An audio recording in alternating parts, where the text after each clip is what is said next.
Sperm count low रहा, या जैसे मैं बोलूँ जिनकी रिपोर्ट्स में नीचे लिखा आता है ओलिगोस्पर्मिया, ये वीडियो उनके लिए जो ये कहते हैं कि ओलिगोस्पर्मिया है और उन्होंने बाहर की लैब से टेस्ट करवाया, उसमें रिपोर्ट उनकी थोड़ी सी बेटर आ रही है, और जो दूसरी रिपोर्ट जो उनकी IVF वाली रिपोर्ट है उसमें और उसमें काफ़ी फ़र्क आ जाएगा, दिखता है, उनको ऐसा लगता है।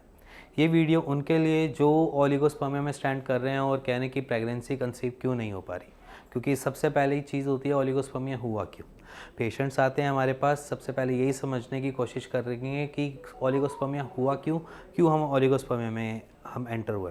देखो बहुत अलग अलग फैक्टर्स होते हैं। सबसे मेजर जो फैक्टर मैं अपनी डे टू डे की रूटीन में जो देखता रहता हूँ, जो पेशेंट्स आते रहते हैं उनकी बात करूँगा मैं। सबसे ज़्यादा ओलिगोस्पर्मिया के पेशेंट्स हमें वही मिलते हैं जिनका डाइजेशन सिस्टम सही नहीं रहता। ये मैं अपनी हर वीडियो में बोलता हूँ, मैं आज भी वही बोलूँगा कि जिनका डाइजेशन सिस्टम सही नहीं रहता। अब डाइजेशन सिस्टम में सही में मतलब कहने का मतलब क्या है कि अब खाना तो आप भी खा रहे हो, खाना मैं भी खा रहा हूँ, खाना दुनिया खा रही है, औरों की दुनिया के स्पर्म काउंट सही हो जाते हैं, हमारे क्यों कम हो जाते हैं। सिंपल सी बात है, औरों का डाइजेशन सिस्टम जो है वो आपसे बेटर चल रहा है, ये समझ लीजिए। इन शॉर्ट वो इसलिए चल रहा है क्योंकि उनके में कोई भी चीज़ जो है वो न्यूट्रिशन जो भी ले रहे हैं वो उनकी पूरी बॉडी पे लग रहा है, बट आपकी बॉडी पे नहीं लग रहा। अब जैसे कुछ पेशेंट्स ओलिगोस्पर्मिया के खुद ही अगर आप एक्सपीरियंस करो तो आपको बहुत लेज़ी तो नहीं हो, बहुत ज़्यादा ऐसा तो नहीं है कि आप सोना ज़्यादा पसंद आ रहा है। ये आप अपने आप को देखो,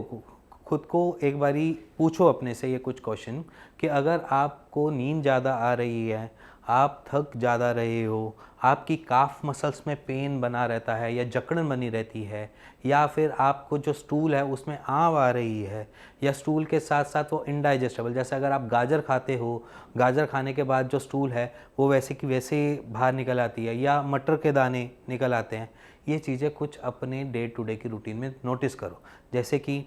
आपका स्टूल जो है वो सही आ रहा है या नहीं आ रहा, आपको खाना खाने के बाद बार बार तो नहीं जाना पड़ रहा, या आप एक दिन में जैसे पूरा दिन होता है उसमें आप कितनी बारी स्टूल पास करने जा रहे हो, कितनी बारी आप वॉशरूम यूज़ कर रहे हो। ठीक है, ये सारी चीज़ें आपको कुछ नोटिस करनी पड़ेंगी अपनी साइड से। क्यों नोटिस करनी है उसके पीछे भी, अगर आपको ये चीज़ें दिखाई देती हैं, मान लीजिए आपके स्टमक से जो भी पासन फूड जा रहा है वो एज इट इज़ बाहर निकल रहा है, तो इट मीन्स कि आपका डाइजेशन सिस्टम थोड़ा वीक है।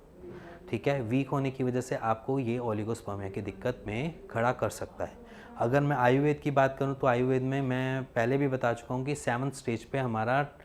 जो स्पर्मेटोजेनेसिस का प्रोसेस है वो कंज्यूम करता है न्यूट्रिशंस, जिससे वो प्रोड्यूस करता है स्पर्म। अब यहाँ पर क्या होता है, आयुर्वेद तो 7th स्टेज पे कह देता है, उससे पहले कितने सारे ऑर्गन्स हैं जो 6 स्टेजेस को कवर करते हैं, जैसे कि आपका ब्रेन हो गया, आपकी आइज़ की मूवमेंट हो गई, आपकी बॉडी पार्ट्स की वर्किंग हो गई, ये सारी चीज़ें कंज्यूम करते हैं पहले न्यूट्रिशन, उसके बाद जाकर लगता है आखिरी स्टेज पे आपके टेस्टिकल्स को न्यूट्रिशंस। अब उससे पहले हम पूरी बॉडी को यूज़ कर लेते हैं तो हमारी टेस्टिकल्स में न्यूट्रिशन वैल्यू कम जाती है, या जिसे समझ लीजिए कि वो यूसेज कम करता है। अब जब वो यूसेज जब कम करता है तो वो प्रोड्यूस क्या करेगा, जितनी यूसेज करेगा वितनी प्रोड्यूस। जैसे अगर मान के चलो एक मशीन है, उसको मशीन की इलेक्ट्रिसिटी की पावर चाहिए 1500 वाट की, नॉर्मल है, छोटी मशीन है मान लीजिए, ठीक है, बट उसको मिली सिर्फ 500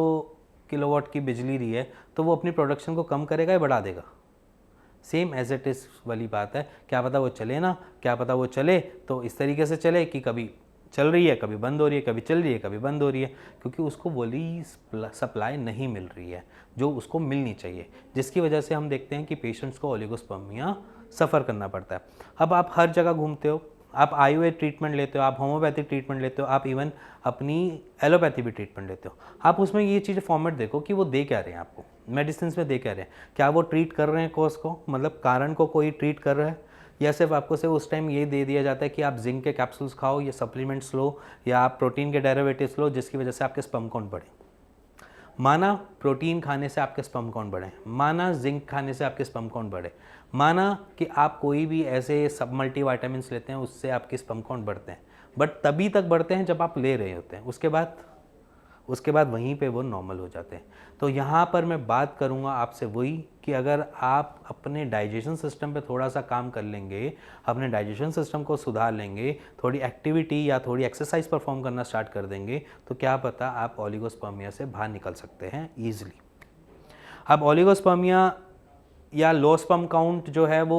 ऐसे तो बना नहीं कि आप आज पैदा हुए तो आज से ही आपके स्पर्म काउंट हाँ, कुछ जीन्स जेनेटिक डिसऑर्डर्स माने जाते हैं कि आपके जीन्स जो आ रहे हैं उनमें कोई प्रॉब्लम हो, बट ज़रूरी नहीं है सब में ही हो। और ये मानना बुरा है कि ओलिगोस्पर्मिया में स्टैंड करते तो कंसीव नहीं हो सकता, क्योंकि मैं आज आपको पेशेंट की ही बात बताऊंगा। हमारे इधर एक पेशेंट आए थे जो एक WHO के रिगार्डिंग एक बात होती है ना कि 15 मिलियन से नीचे होते हैं तो हम ओलिगोस्पर्मिया में स्टैंड करते हैं। 15 मिलियन पर ml अगर आपके हैं, उससे नीचे होंगे तो आप ओलिगोस्पर्मिया में स्टैंड करते हो। बट हमारे पास एक पेशेंट थे जिनके सिर्फ और सिर्फ 15 मिलियन ही थे, जिनको हम कहते थे कि कभी 14 मिलियन पे जाते थे, कभी 15 मिलियन पे जाते थे, कभी उनके ऊपर बढ़े नहीं, बट उन्होंने नेचुरली कंसीव भी किया।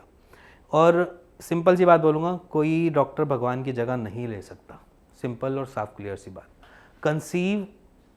आप एक स्पर्म ही करता है, अगर देखा जाए तो कंसीव सिर्फ एक स्पर्म ही करता है, बट ओवर पॉपुलेशन होना स्पर्म की वो अच्छी बात होती है, क्योंकि एक स्पर्म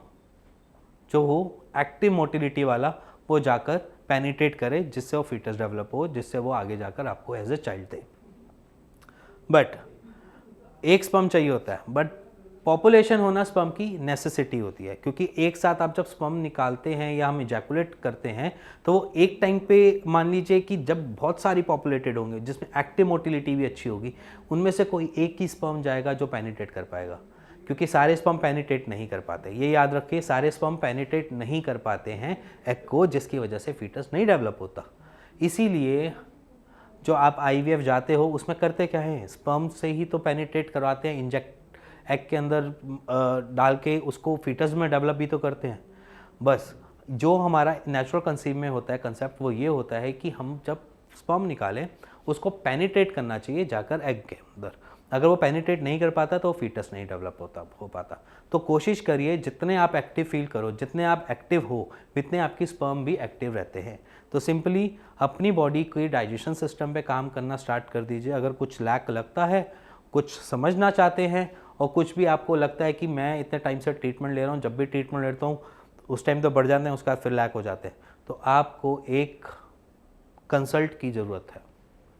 तो आप नीचे दिए हुए नंबर पे अपनी रिपोर्ट शेयर कर सकते हैं मुझसे, मेरी टीम से बात कर सकते हैं और उसका एक राइट सॉल्यूशन ले सकते हैं। और इसी के साथ अगर ये वीडियो थोड़ी सी समझ आई हो, पसंद आई हो, तो please like share bell icon दबा दीजिएगा। Thank you and thank you very much.